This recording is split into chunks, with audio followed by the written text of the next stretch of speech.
आज हम शुरू करते हैं आपकी वर्कशीट नंबर 32। तो पहले आप लोग इसे अच्छे से लेबल कर लेंगे।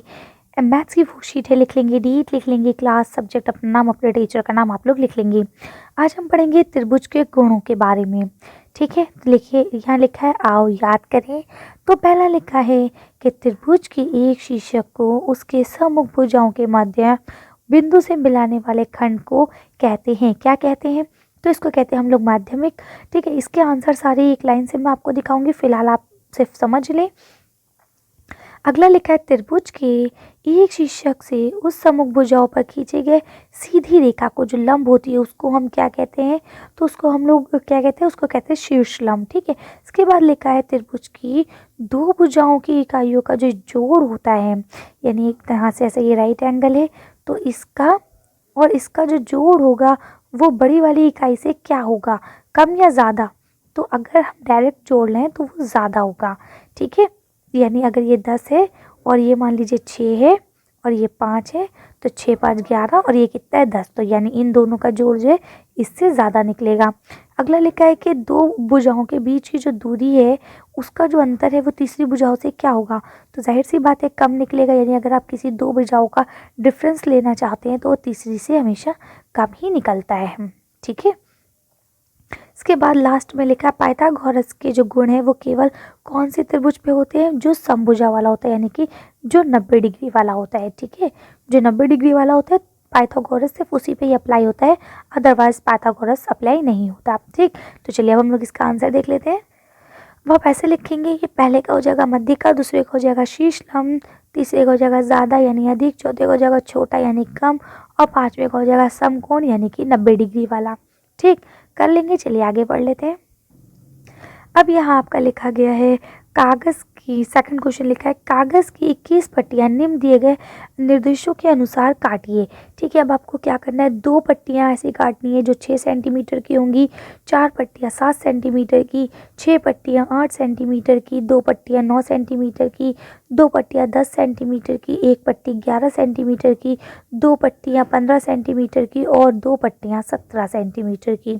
ठीक है, तो इस तरह से कुल मिला के आपको 21 पट्टियाँ काटनी है। ठीक, आप लोग काट लेंगे। देखिए यहाँ लिखा है 2 और 6 8 8 8 और 2 10 10 और 2 12 12 पट्टियाँ ये हो गई आपकी। इसके अलावा देखिए 4 और 2 6 6 और 1 7 7 और 2 कितने हो गए 7 8 9 9 हो गए। तो वापस से जोड़िए, देखिए टोटल आपकी 21 पट्टियाँ हो गई। ठीक, अब देखिए आपको क्या करना है, अब सारणी में दिए गए अनुसार 3-3 पट्टियों का त्रिभुज आपको बनाने हैं। ठीक है, और सारणी को पूरा करना है। सबसे पहले आपको क्या करना है, 7 9 और 8, यानी ऊपर से आप 7 सेंटीमीटर वाली, 9 सेंटीमीटर वाली और 8 सेंटीमीटर वाली तीनों पट्टियों को लेंगे और उनको जोड़ के देखेंगे कि ट्राइंगल बन रहा है या नहीं। ठीक है, अगर बन रहा है तो हाँ लिखेंगे, नहीं बन रहा है तो ना लिखेंगे। चलिए इसका आंसर हम लोग देख लेते हैं फटाफट। देखिए पहले आप ये टेबल देख लीजिए, उसके बाद हम एक लाइन से आंसर करते चलेंगे। ठीक है, देखिए वैसे तो आप इन सबको कागज़ से बना के देखेंगे। ठीक है, लेकिन क्योंकि टेबल फिलअप कराना है तो मैं आपको जनरली बता देती हूँ। देखिए हमेशा याद रखिए, जब भी आपकी बात आती है ना ट्राइंगल का पता लगाने की कि ट्राइंगल बन रहा है, यानी अभी तो आपको स्ट्रिप्स दी गई हैं, जब स्ट्रिप्स नहीं होती है तब आप क्या करते हैं कि इनको ना, जो दो छोटी साइड्स हैं इनको ऐड करते हैं। ठीक, और जो तीसरी साइड है इसको अलग रखते हैं और इनको स्क्वायर कर लेते हैं, उसका डबल कर लेते हैं। जैसे 7 को 7 से मल्टीप्लाई करेंगे प्लस 8 को 8 से मल्टीप्लाई करेंगे। ठीक है, और जो इसका आंसर आएगा वो ये और ये बराबर आना चाहिए। अगर बराबर आता है तो इसका मतलब ट्राइंगल बन रहा है, अगर नहीं आता है तो इसका मतलब ट्राइंगल नहीं बन रहा है। ठीक है, ये आप आगे पढ़ेंगे तो आपको और अच्छे से समझ में आ जाएगा। फिलहाल देखिए इसका ट्राइंगल नहीं बनेगा। ठीक है, इससे ट्राइंगल आपका बन जाएगा। ठीक है, इसका भी ट्राइंगल आपका बन जाएगा और इसका भी बन जाएगा, लेकिन इसका और इसका नहीं बनेगा और इसका भी बन जाएगा। ठीक है, तो देखिए यहाँ लिखा है कि अगर इन्होंने कहा कि अगर ट्राइंगल बन जाता है, क्या होता है, अगर ट्राइंगल बन रहा है तो आपको बताना है कि यहाँ पे कौन सा ट्राइंगल है। ठीक है ना, तो अब आप कैसे बताएंगे कि कौन सा ट्राइंगल है?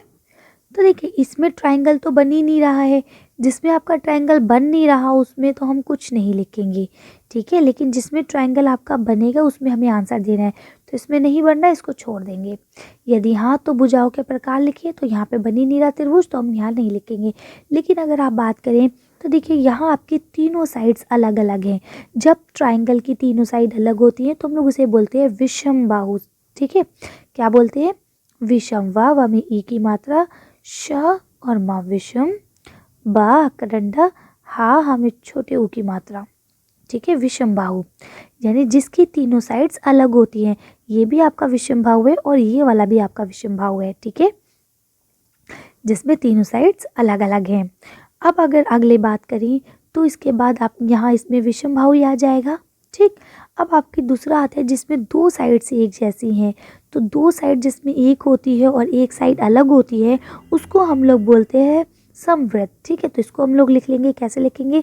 सा मा ऐसे करके, ये देखिए बाहु। ठीक है, यहाँ हमने क्या लिखा? स मासम, दा में ई की मात्रा और नीचे वा बनाया। ठीक है, द्यो सम द्यो बाहु यानी जिसकी दो साइड्स, सम माने एक जैसी, द्यो माने दो, बाहु माने बाहें, जिसकी दो बाहें एक जैसी हों, यानी वो ट्रायंगल जिसकी दो साइड्स एक सी हों, एक अलग हो।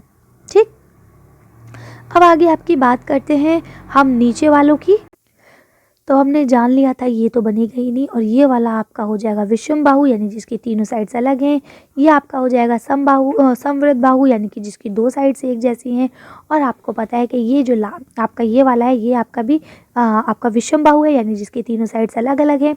ये आपका बन ही नहीं रहा, ये आपका बन ही नहीं रहा। अब रही बात इसकी, तो इसकी तीनों साइड से एक सी है जिसे हम इक्विलेटर बोलते हैं, और हिंदी में हम लोग इसे बोलते हैं समबाहु। क्या बोलते हैं? सम। सा मा सम, बा करंडा, हा हमें छोटे हो की मात्रा, समबाहु। ठीक है, तो इस तरह से आप इसे आसानी से कर लेंगे। चलिए आगे बढ़ते हैं। तो यहाँ लिखा है अब जितने भी त्रिभुज आपने बनाए उन सभी के बीच में आपको एक रेखा खींचनी है। ठीक है, तो देखिए अब आपको क्या करना है, इस तरह से आपने त्रिभुज बनाए हैं के बीच में आपको इस तरह से रेखा खींचनी है। तो आप खींच लेंगे, मध्य रेखा भी हो जाएगी और इसी तरह से आपको शीर्ष रेखा भी खींचनी है। तो ये दोनों रेखाएं आप खींच लेंगे। ठीक, चलिए आगे क्या लिखा? देखिए सारणी द्वारा बताइए कि आपने कितने कोण जो है कितने समकोण त्रिभुज प्राप्त हुए, यानी आपको कितने समकोण त्रिभुज मिला है? सिर्फ और सिर्फ एक। ठीक है, यानी सिर्फ और सिर्फ यही एक आपका जो है जिसकी थ्री साइड्स इक्वल है, यही आपका सम त्रिभुज माना जाएगा।